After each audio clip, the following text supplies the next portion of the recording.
Good morning student. आप सभी का स्वागत। आज हम कक्षा 7वीं का नागरिक शास्त्र का पहला अध्याय समानता के बारे में चर्चा करेंगे। जैसा उसमें हमने 2 वीडियो बनाए हैं, तो उसमें भाग 1 और 2, तो यह भाग पहले पर हम चर्चा करते। तो उसमें लोकतांत्रिक सरकार के मुख्य तत्व, जैसा हमने क्लास 6ठी में देखा था कि उसमें भारत एक लोकतांत्रिक देश है और लोकतांत्रिक देश होने के नाते लोगों की भागीदारी होना बहुत ज़रूरी है। और जब हम समाज के अंदर जी रहे हैं तो कई बार हमारे साथ अन्याय होने की भी संभावना होती है। तो ऐसे समय पर हमने संघर्ष और उसके साथ शांतिपूर्ण समाधान भी करना चाहिए। जैसा कई बार आपके धार्मिक जुलूस निकलते और 2 समुदायों के बीच में टकराव की स्थिति पैदा होती है, ऐसे समय पर संघर्ष के बगैर आपने शांतिपूर्ण समाधान निकालना चाहिए। कभी कभी पानी की समस्या, जैसा उदाहरण के तौर पर आपने 6ठी क्लास में देखा कि कावेरी नदी के पानी की समस्या कर्नाटक और तमिलनाडु राज्य के बीच में चल रही है, लेकिन उसका भी आपने शांतिपूर्ण समाधान निकलना चाहिए, ना कि 2 समुदाय या 2 राज्यों के बीच में झगड़ा जैसी स्थिति उत्पन्न हो। जैसा कि समानता ये समाज के लिए बहुत ही आवश्यक चीज़ है और न्याय भी मिलना, किसी के साथ किसी प्रकार का अन्याय नहीं होना चाहिए। समानता लोकतंत्र की मुख्य विशेषता है और इसकी कार्यप्रणाली के सभी पहलुओं को प्रभावित करती है।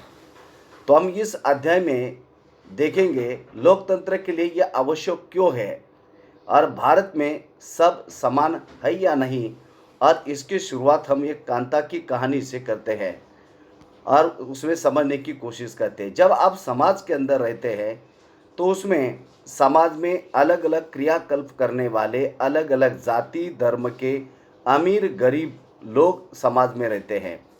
हर धर्म में है, हर समाज में है। जैसा आप एक उदाहरण के तौर पर देखिए, छोटे लाल किसान, जैसा कि मंजीत कौर ये टीचर है, जैसा कि तेजा सिंह व्यापारी है, गिरीश राव छात्र है, कांता देवी घरेलू कामगार है, सुजाता कुमारी घरेलू कामगार है। इसी तरह आप देख सकते हैं अलग अलग जाति और समुदाय के लोग समाज के अंदर रहते हैं और उनका बड़ा योगदान होता है। अभी आप ये एक चित्र कथा से आप देखिए, चुनाव के दिन कांता और उसकी दोस्त सुजाता वोट डालने की बारी का इंतजार कर रही है। अब ये भी एक समानता का पहलू है, किस तरह ये चित्रकथा से हम समझने की कोशिश करेंगे। कितनी अच्छी बात है ना सुजाता, कि हम सब अपने देश के समान नागरिक के रूप में वोट डाल सकते हैं। जैन साहब भी हमारे साथी इस लाइन में खड़े हैं। आप देख सकते हैं ये सुजाता और कांता ये एक ही लाइन में, और उनके पीछे ये अशोक जैन है जहाँ पर कांता काम करती है उनके घरेलू नौकरानी के रूप में। तो ये कह रही सही, बिल्कुल सही है। चल कांता अब तेरी बारी आई है। जो उसकी सहेली उसके साथ है वह कह रही है सुजाता कि कांता अभी तुम्हारी वोट देने की बारी है। आगे आप देखिए, मैं तो उसे वोट दूंगी जिसने हमारे मोहल्ले में पानी की पाइपलाइन लाने का वादा किया है। आप देखते जब चुनाव आता है तो उस समय अलग अलग राजनीतिक पार्टियां अपनी मैनिफेस्टो अथवा घोषणा करती है कि हम आपके मोहल्ले में, आपके गांव में, आपके ज़िले में, राज्य में इस तरह का हम सुधार करेंगे।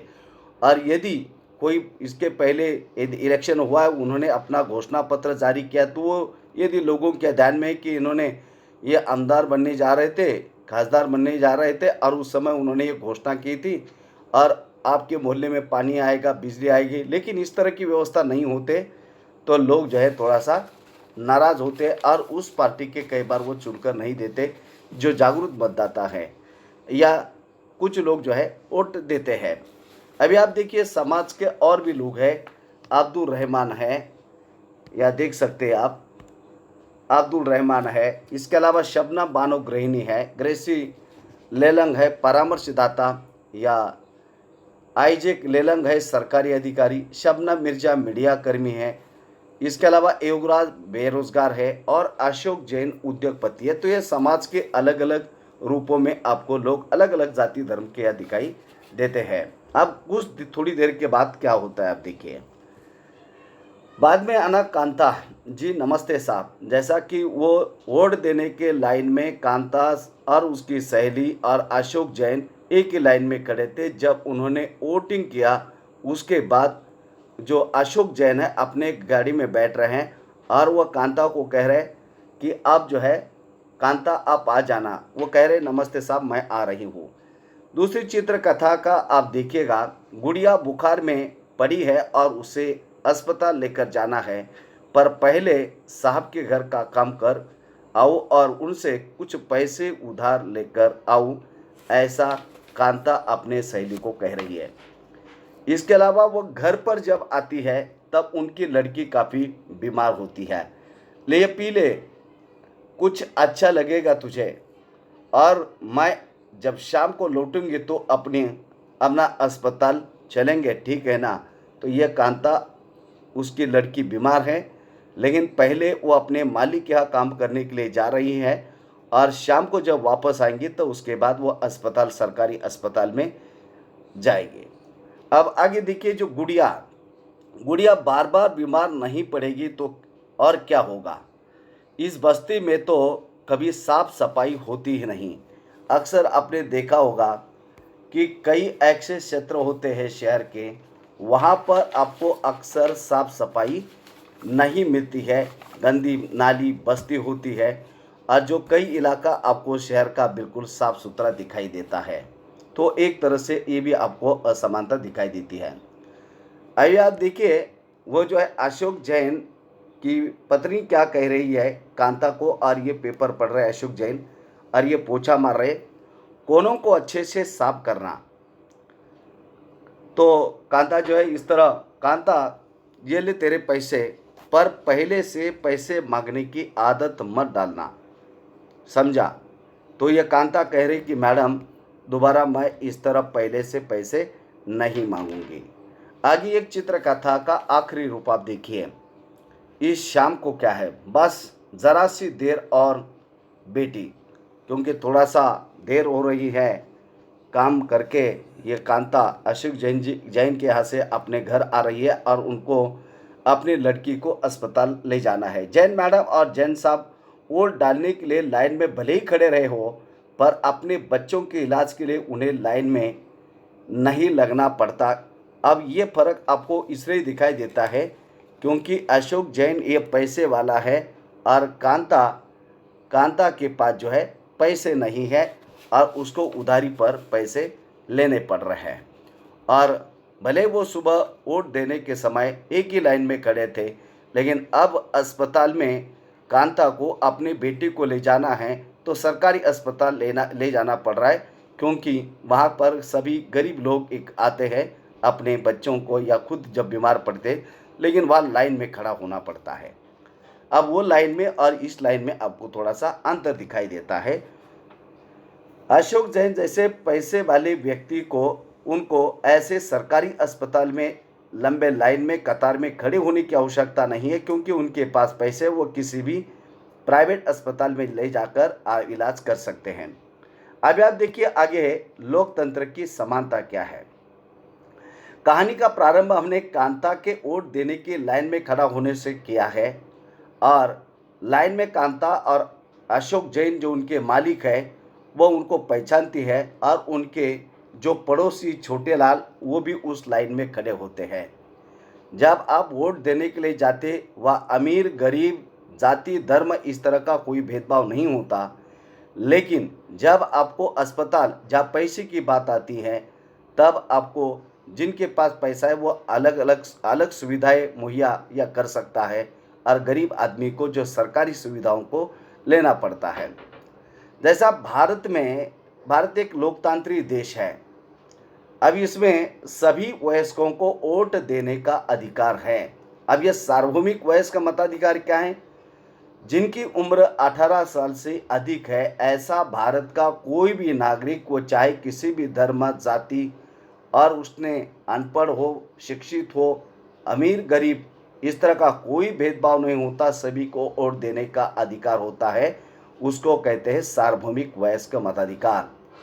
और ये सार्वभौमिक वयस्क मताधिकार सभी की समानता के लिए आवश्यक है, चाहे उसकी सामाजिक आर्थिक पृष्ठभूमि किसी भी प्रकार की हो। कांता इसलिए उत्सुक है कि वह बहुत खुश है क्योंकि वह अन्य सबके बराबर है, क्योंकि उसके पास भी एक वोट है। जैसा आप देखेंगे, जिस तरह का वोट का अधिकार अशोक जैन के वोट का भी जितना वैल्यू है, मूल्य है, उतना ही एक कांता जैसे घरेलू काम करने वाले महिला का भी है, या झोपड़पट्टी में रहने वाले व्यक्ति का तक है। अभी आप देखेंगे उसमें कांता के मन में समानता के बारे में शंका क्यों उत्पन्न होती है। ऐसी कौन सी बात है जिनके कारण कांता के मन में ये शंका निर्माण होती है कि समानता, जैसा वोटिंग करने के लिए एक लाइन में खड़े, जब घर में वापस आना है तो अशोक जैन क्या वो काम करती है, अशोक जैन अपने गाड़ी में चले जाते हैं, लेकिन कांता पैदल उनके पीछे पैदल उनके घर में काम करने के लिए जाती है। तो कहाँ से समानता है। वह ऐसे झोपड़पट्टी में रहती है और उसके घर के पीछे एक नाला है। उसकी बेटी बीमार पड़ती है, क्योंकि इसलिए बीमार पड़ती है क्योंकि वहाँ साफ सफाई नहीं होती, ऊपर नाला है, वहाँ काफ़ी गंदगी है, और जिसके कारण वहाँ लोग बार बार बीमार पड़ते हैं। परंतु अपने लिए या अपने काम के लिए एक दिन भी उनको छुट्टी नहीं मिलती, क्योंकि उसे अपने मालिक से बच्चों की डॉक्टर के पास ले जाने के लिए पैसा उनको उधार लेना पड़ता है, क्योंकि उनके पास पैसा नहीं है, आर्थिक दृष्टि से वो कमज़ोर है।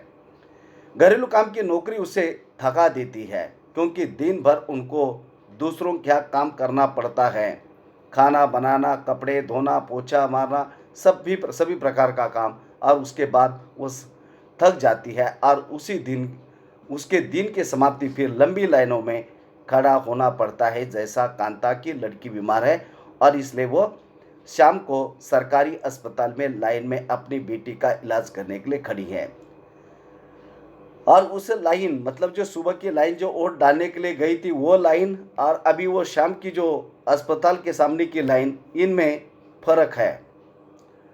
अब उसमें अन्य प्रकार की असमानता क्या है। कांता उन बहुत लोगों में से एक है जो भारतीय लोकतंत्र में रहते और उन्हें मताधिकार प्राप्त है।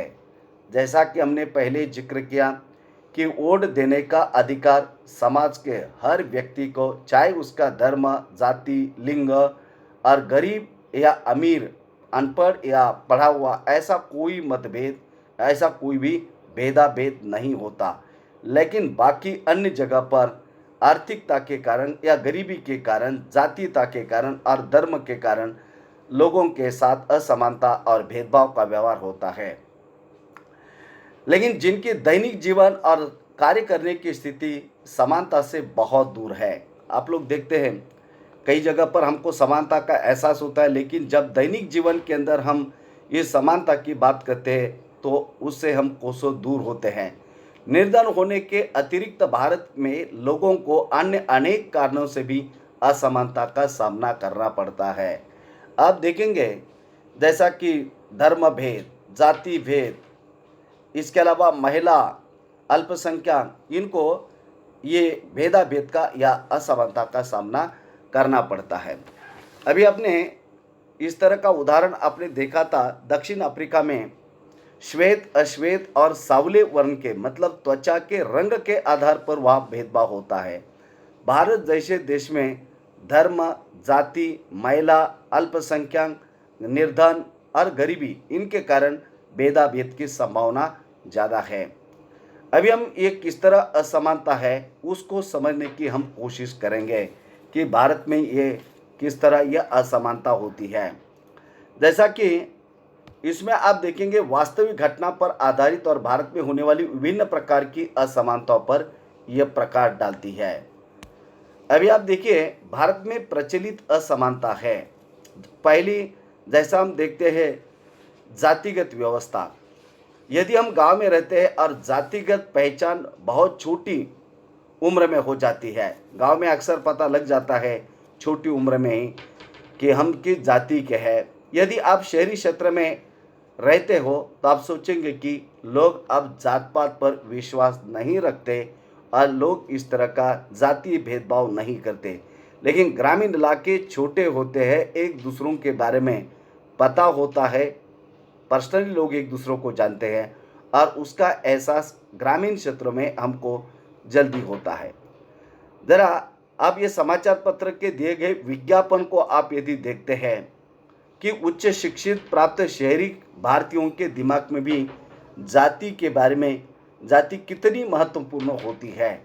अभी आप ये एग्जाम्पल आप देखिए, उदाहरण देखिए, इस तरह का आप अलग अलग समाचार पत्र, साप्ताहिक, उसमें ये विज्ञापन आता है। जैसा आप ये विज्ञापन देखिए, उससे आपको पता लगेगा कि पढ़े लिखे लोग भी अपने जाति के बारे में किस तरह का वो समाज के अंदर आईना दिखाते हैं। कुर्मी क्षत्रिय, जैसा एक उदाहरण आप देखिए, कुर्मी क्षत्रिय, उम्र उसकी 26 साल, 5'4" उसकी ऊंचाई और BSc microbiology, MSc biotech, BEd assistant professor private college हेतु सजातीय मतलब अपने ही जाति का उनको वर चाहिए, कुर्मी क्षत्रिय। ब्राह्मण जिजोदिया बुंदेलखंडी ब्राह्मण ध्रुव कौशल गोत्र 30-5 गौर वर्ण एमए 3 विषयों में एवं अन्य डिप्लोमा कोर्स कन्या हेतु वर चाहिए ब्राह्मण मान्य। जैसा कि तोमर राजपूत 30 साल उसकी उम्र है, 5'9" उसकी हाइट है, मैकेनिकल इंजीनियर सुजान कंपनी में पूना में काम करता है, उच्च तकनीकी अर्हता उसके पास है। तो इस तरह के समाज में आप इस तरह के विज्ञापनों को आप देखते तो उससे पता चलता है कि आज भी पढ़े लिखे होने के बाद भी समाज में जाति प्रथा पूरी तरह से खत्म नहीं हुई है। अभी हमने जैसा कि एक कहानी को हम देखेंगे कि दलित बच्चे ओम प्रकाश वाल्मीकि की कहानी। दलित के बारे में आप पिछले साल पढ़े हैं। दलित एक ऐसा शब्द है जो निचली कही जाने वाली जाति के लोग स्वयं को संबोधित करने के लिए दलित शब्द का वो उपयोग करते हैं। जैसा कि आपने लोकतांत्रिक सरकार के मुख्य तत्व पिछले 6 क्लास में आपने इस बारे में आपने देखा है। असमानता, भेदाभेद, परंपरागत रूढ़ी, इनके बारे में आपने देखा है। तो इसी तरह भेदभाव लोगों के साथ होता है। अब ये भेदभाव क्यों होता है? भेदभाव तब होता है जब लोग पूर्वग्रह या रूढ़िबद्ध धारणाओं के आधार पर एक दूसरों के साथ व्यवहार करते हैं। अगर उदाहरण के लिए अगर आप उन्हें गतिविधियों में भाग लेने से मना कर देते हैं, किसी खास नौकरी से उसको आप रोकते हैं, मोहल्ले में उसको आने नहीं देते हैं और एक ही कुएं अथवा तालाब या हैंडपंप पर उनको पानी भरने नहीं देते हैं, ग्लास या कप जो आप जिसमें पीते हैं वो आप उनको नहीं देते हैं, और इस तरह की भेदभाव का सामना जनजातीय लोगों को, कुछ धर्म और जाति अल्पसंख्यकों को इस तरह का करना पड़ता है। तो उसका हम एक उदाहरण हम देखेंगे। दलित का अर्थ कुचला हुआ, दबा हुआ, टूटा हुआ, इस तरह के शब्दों से हम उनको इस्तेमाल करते हैं। और दलित ये एक संकेत करते हैं कि पहले भी उनके साथ इस तरह का भेदभाव होता था और आज भी समाज के अंदर इस तरह का भेदभाव हो रहा है। अभी हम एक आपको कहानी के बारे में बताएंगे। ओम प्रकाश वाल्मीकि का एक प्रसिद्ध लेखक है और उनकी आत्मकथा झूठन में उन्होंने क्या लिखा है, और दूसरी कहानी धर्म पर आधारित है, श्री और श्रीमती अंसारी की। अभी हम एक एक कहानी के बारे में थोड़ा सा देखते हैं। अभी यह झूठन नाम का आत्मचरित्र ओम प्रकाश वाल्मीकि ने लिखा है। उसका यह मुखपृष्ठ आप देख सकते हैं, जिसमें उन्होंने एक दलित बालक के रूप में बड़े होने के अनुभवों को उन्होंने प्रस्तुत किया है। अभी वो कहानी क्या है थोड़ा सा आप देख लीजिए। ओम प्रकाश वाल्मीकि एक प्रसिद्ध लेखक है। अपनी आत्मकथा झूठन में वह लिखते हैं, कक्षा में मुझे दूसरों से अलग बैठना पड़ता था और वह भी फर्श पर, कभी क्योंकि बैठने के टाटपट्टी पर जगह नहीं होती थी, और कभी कभी मुझे सबसे पीछे दूरी पर बैठना पड़ता था, बिल्कुल दरवाजे के पास। कभी कभी बिना किसी कारण के वे मुझे मारा पीटा करते थे। जब वे कक्षा 4 में थे, प्रधानाध्यापक ने ओम प्रकाश से स्कूल और खेल के मैदान में झाड़ू लगाने को कहा।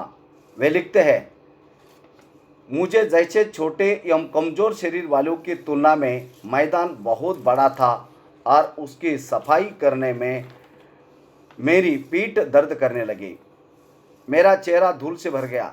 धूल मेरे मुंह के अंदर चली गई थी। कहानी थोड़ी बड़ी मोटी है, लेकिन आपको बताना, विस्तार से बताना बहुत ज़रूरी है। मेरी कक्षा के दूसरे बच्चे पढ़ रहे थे और मैं झाड़ू लगा रहा था। प्रधानाध्यापक अपने कमरे में बैठे मुझे देख रहे थे।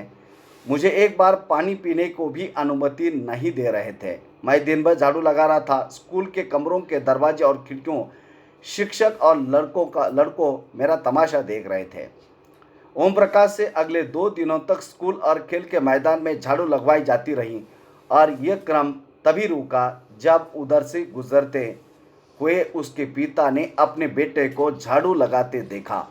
उन्हें शिक्षकों का साहसपूर्वक सामना किया और ओम प्रकाश का हाथ पकड़कर स्कूल से बाहर जाते हुए ऊंचे स्वर में सबको सुनाते हुए कहा, तुम एक शिक्षक हो, इसलिए अभी तो मैं जा रहा हूँ, लेकिन मास्टर इतना याद रखना, ये यही पढ़ेगा इस स्कूल में, और अकेला यही नहीं, इसके बाद और भी बहुत से या पढ़ने के लिए बच्चे आएंगे।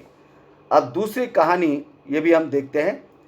यह कहानी श्री और श्रीमती अंसारी दंपत्ति के बारे में है और उसमें भारत के एक बड़े शहर में घटी और देश के अधिकांश भागों में ऐसा होना एक सामान्य बात है।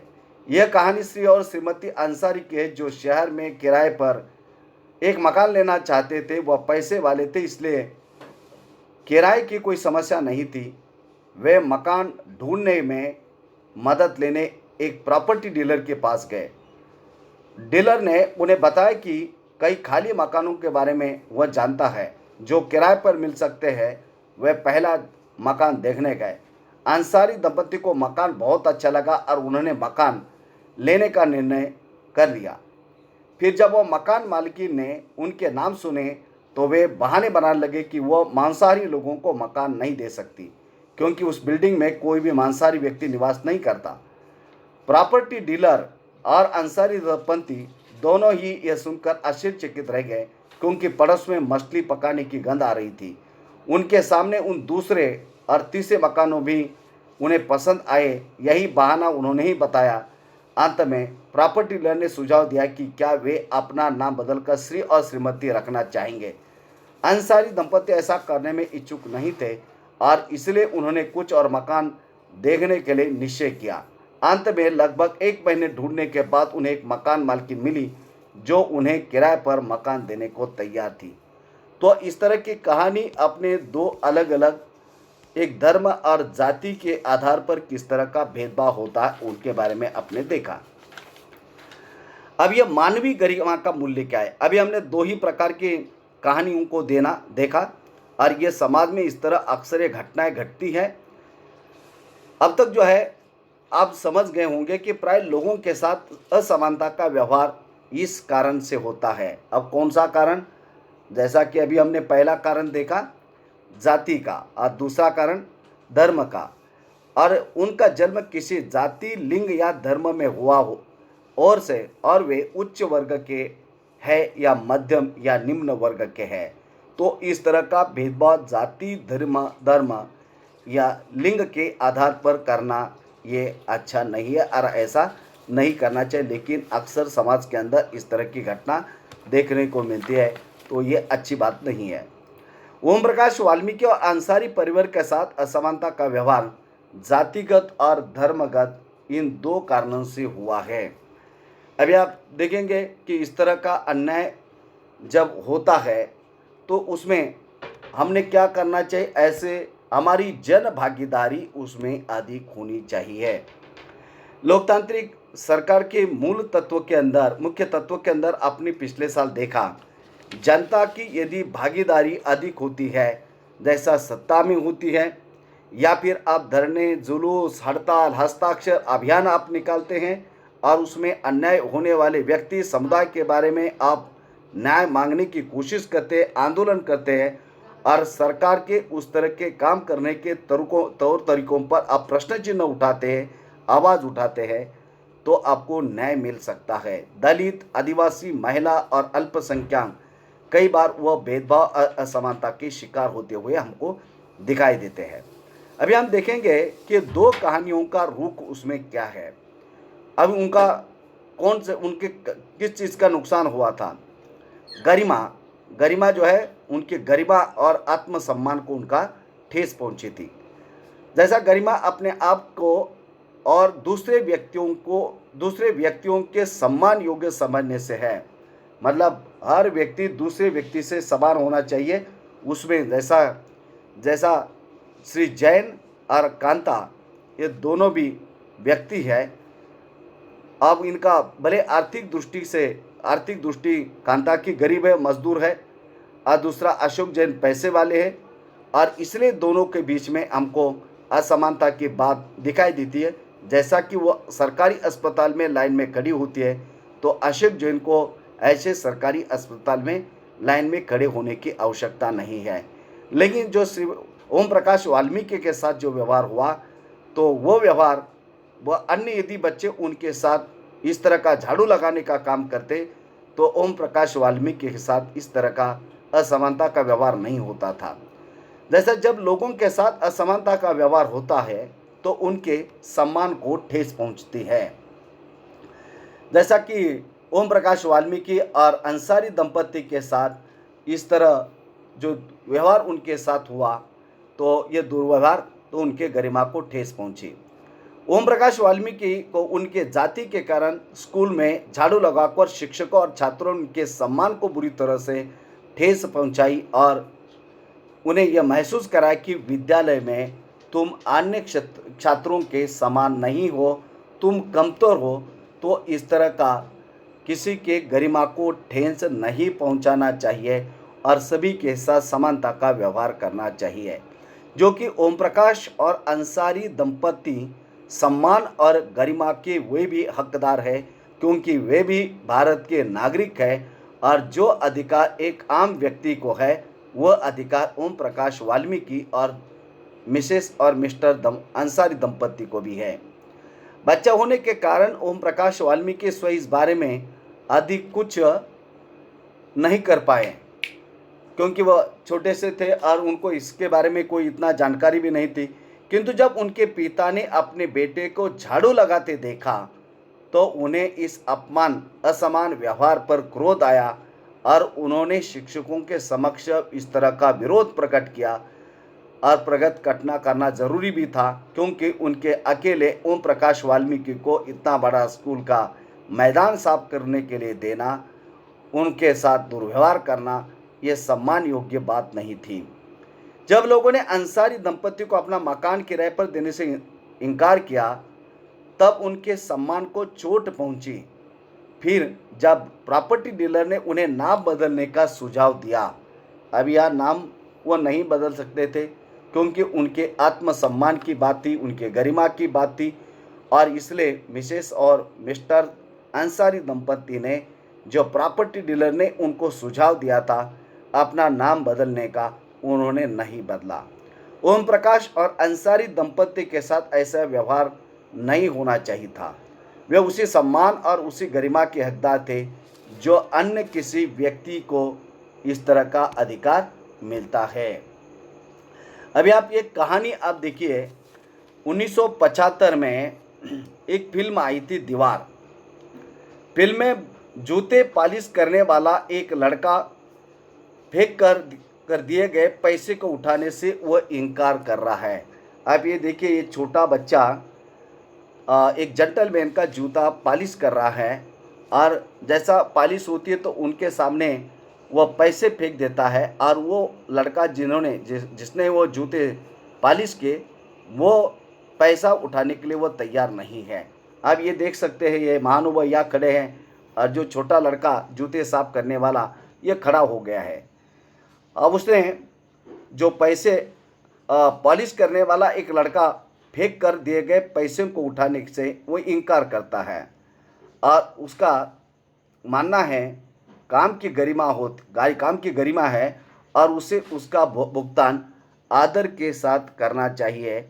और ये जैसा आप देखिए महानुभाव फिर वही पैसा उठा के उस लड़के को उसके हाथ में आदर से देते हैं, तो ये उसका गरिमा, ये उसकी सम्मान है। और इस तरह हर व्यक्ति ने दूसरे व्यक्ति के सम्मान करना चाहिए, उसकी गरिमा का या उसके सम्मान को किसी तरह ठेस नहीं पहुंचानी चाहिए।